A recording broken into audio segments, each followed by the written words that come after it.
Hello, Hacienda La Puente. This is Ricardo, one of your tech dosas, and today we are excited to introduce LanSchool Air.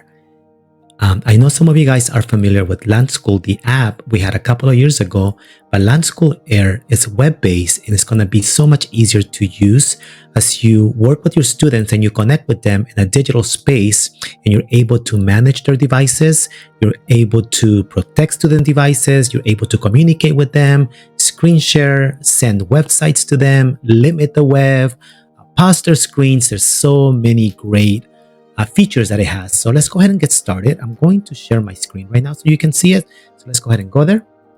Okay, so the way you're going to do this is that you're going to go into LanSchool via ClassLink. So let's go ahead and go to ClassLink and log in.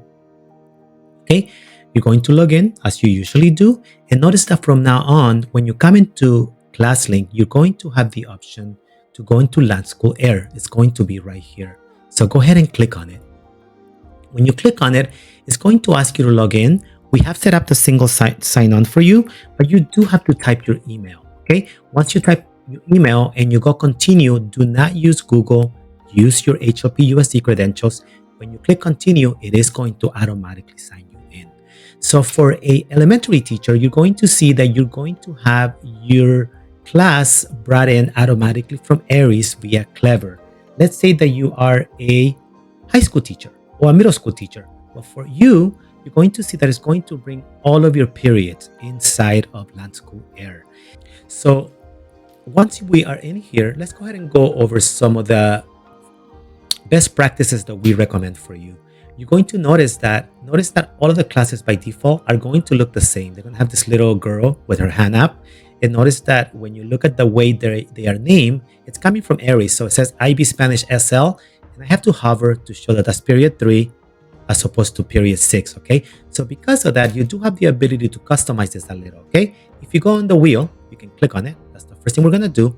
Notice that you have the ability to give a description. So I'm gonna go my Avid class period 1. Okay, and I wanna give it a different picture. So let's go ahead and do that one, okay? Done. So notice that now it looks different. I didn't show you, you did have more options right here that you can kind of look for in here. I just wanted to show you that you can actually do that. So now I can actually tell that this class is my period 1, okay? In addition, notice that by default, the students are going to be brought in from Clever. So you don't have to worry about. It's going to read Aries via Clever and put your students in here. If a kid adds or drops, it'll automatically sync it for you. You can change the configuration, but on the bottom here, you have the ability to limit the web. So by default, you are going to restrict all website if you click limit web, okay? But you do have the ability, let's say that you only wanted to allow students to go to a couple of sites. Maybe I just want my kids to be able to go to Canvas, so I can add that website in here, and to Google, and maybe to Flipgrid, and I'll add that and I'll finish editing. And if I select this, it would only allow the students to go to those particular websites. I can also do it the other way around, block only. So maybe I want to block YouTube. Maybe there's a site that I don't want the kids to be visiting, so I can block that while we are working on something. So I, by default, as a best practice, like to just restrict all websites when I want to use this particular feature. And finally, you have blank screen down here. So by default, it says great job. And I switched it to eyes on the teacher. You can change the way it looks. And you can also change the message in here, okay? I'm just going to leave it like I have it, okay? So let's go ahead and do that. Done. The other thing that you might want to do, notice that this particular teacher has a lot of department aides in their LanSchool. So you could come up here and click and say, you know what? I don't want to see my department aide. I don't want to see my department aide for 2nd, right? I don't want to see my department aide for 3, and then close. And notice that those have now disappeared. Okay, I could probably hide this one too if I wanted to. Let's go ahead and hide it. Department aide right here. Oh, yeah, there was one more. Let's see where did it go. Here it goes, that one right there. So notice that now I only see the core classes that I want to see, okay? And it tells me that I hidden 4 classes. So now that we know how to use the main screen, let's go inside in one of our classes. And again, I don't want to show you the students' information. So let's just use this particular class that I created. Let's go in there. And you're going to notice that I don't see anything. So if you had 25 students, it says that they're enrolled, but it doesn't show the screen until you hit start class. So let's go ahead and start class. The moment I do that, you're going to see that it's going to take a second, but it's going to show me the screen of my student. And just to show you that, here's my student. I'm going to add him to the stream. I'm going to change the screen they're on right now. So just so you see it, okay? They went to Canvas, okay? And if I go back to the teacher screen, you're going to see that in a second, that's going to change and show you that Canvas class. When I'm here, I can select a student. Remember, you can do this. This is very important. I can view full screen if I want to. Okay, I can bring it back. Okay, and I can also do a couple of things by going on the little snowman right here. Okay, I can move them and I'll show you what that looks like. I can turn on limit web just for this particular student. I can turn on blank screens. We'll go over this, but this particular student, I can push a website just to that particular student. So I have the ability to do it as a group or just by per student. Okay, let's go ahead and go back just so you see this. Okay, so let's go ahead and go back to this particular class that had, I think it had 18 students. Okay, so let's look here. Okay, so we've talked about the class settings. We talked about the add devices. You can't do anything about it because the students are brought from Clever, like I said. But notice that you have the ability to change the class view. So I can do a list view, and it will look like this when I go into the student's computer. Okay, I can also do a group view, and I can go back to my grid view. I also have the ability to change the size extra small if I have a big class. Maybe I want to see it medium. Maybe I want to see it big, completely up to you. Okay, so those are the options that you have. And again, it won't start showing the students until you start class. Let's go back to my demo class. And when we were working on, let's start class. Okay, and again, you're going to see the student screen now. And now I'm going to show you some of the features that you have. Okay, the first feature that you have is push a website. Okay, so if I go in here and I say push a website to all, I can push a website to all of my students. So let's do that. Okay, let's do a push a website, and let's say that I want them to go to Flipgrid, all of my classes. Okay, so think about that elementary class, maybe that kinder or first graders that you want to use this feature with them, but you could use it at the high school level too. Let me go ahead and push. I want you to see what's going to happen. Notice what's going to happen to this screen right here. It's going to happen in a second. Okay, it's going to actually open that screen and it's going to take that student to Flipgrid. Okay, so there it goes. If I show you the student screen, you're going to notice that it went to Flipgrid automatically. Okay, I pushed a website to all of those students. Okay, I could have also done this by just selecting that particular student, okay, and pushing that website to just one student. Okay, so you can do it as an entire class or just to a one student or a group of students if you wanted to do that. Okay, that's your first feature, push a website. Blank student screens. I'm going to click it and I want you to see what's going to happen. Remember, we put that little warning for the students, eyes on the teacher. So let's go ahead and click on that.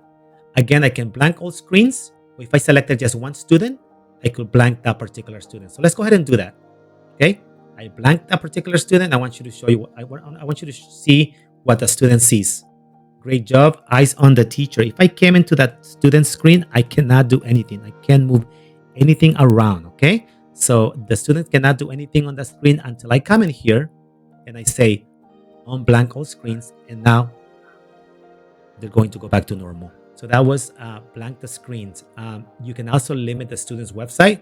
So if I come in here and I say limit websites for all, you're going to see that when I click this, the student's website is going to be limited. Okay, it's going to be limited. Okay, they're going to get a sign that says LanSchool web traffic is currently blocked. Okay, so if I was to show you that, give me a second, I'll show you that in a second. You can see it right here actually. Let me go ahead and show you. So notice that this particular student has their computers blocked from going to any website. Okay, so that's a great tool to have.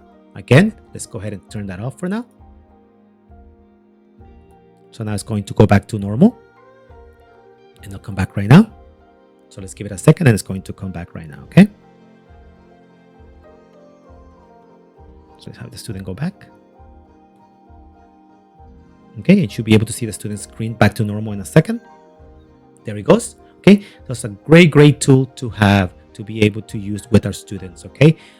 Finally, let's say that our students, for whatever reason, are not paying attention and they're going to a website that they're not supposed to be on. And for this particular example, I'm just going to use YouTube. Okay, so I told my student not to go to YouTube, and they keep trying to go to YouTube. So let's go ahead and have them go there. Here it comes. There it is. So our student has gone to YouTube. Okay, it's right there. And I give the student a warning. I say, you know what? I don't want you to be on YouTube. Go back to work, right? Or go back to doing what you're supposed to be doing in class. But they don't listen to me. I have the ability to come here and take a screenshot of all students. But if it's just this particular student, I can come in here and say, you know what? Let's take a screenshot. Okay? It's going to tell you where do you want to save it. I'm going to save it. And what I want you to see is that after I save that picture, now it is on my desktop and I can go ahead and show you what that looks like. So I'm going to open that so you can see it. Give me 1 second. So now I have a copy of that picture for the students going to that website that they were not supposed to go to. So again, a great tool to have to be able to deter students from doing things that they shouldn't be doing, okay? So the last feature, and I think it's a great one, is the ability for you to share your screen with the students, okay? So let's say that I wanted to have all of my students see my screen. I can come in here and say, you know what? I want to share this particular document or a window or a Chrome tab and say share. And you're going to see that now I'm sharing my screens for the students. And in a second, you're going to see that the students, I'm going to give it a second so it shows, all their screens went to the screen that I'm sharing. So think about all of those 40 kids being on the same page that you're on and they're following along with what you are doing. So that's a great tool to have too. Just so you know, that's the way you can actually share your screen to all of them. I'm just going to turn that off. Okay. And that's a great tool to have. It's going to go back to normal in a second. And finally, the last thing that I want to show you here is that you actually have the ability to chat with all of your class or maybe with just one student. So let's say that I go in here, maybe there's a student in the back of the class, right? That maybe you think there's something wrong. They seem like they're out of it and you want to check on them. So let's go ahead and do that. Let's go say, okay. And I'm sending this just to this particular student. You can also send to the classroom, but I can send it just to a particular student too, okay? And I'm going to send it. And what I want you to see is that when the student receives that message, just to show you, okay, there's going to be a pop-up that tells the student, is everything okay? And the student can actually answer back if they want to, okay? So the student can come and say, yes, I'm fine. Okay? And then they send it back, and you're going to see that when I share my screen, you're going to be able to see that the student answered back to you, okay? So let's go ahead and see that. So now you're going to see over here that the student said, yeah, I'm fine. A great tool that you also have from the student point of view, and I just love this particular feature, is that they can raise their hand, okay? So if they raise their hand, they click on it, notice that you see it on your screen, okay? And you see which student raised their hand, okay? And you can go over here and lower their hand, and you can actually go and help them, okay? So these are just some of the tools that you have available for you in LanSchool. Again, we went over the settings, how to change the picture, how to add a description, how to change some of the settings when it comes to web limiting, blank screen. We also talked about how to go into your class, how to start your class, and how to use some of the amazing tools that we have available. If you have any questions, please contact any of your tech tosas. Have a great day.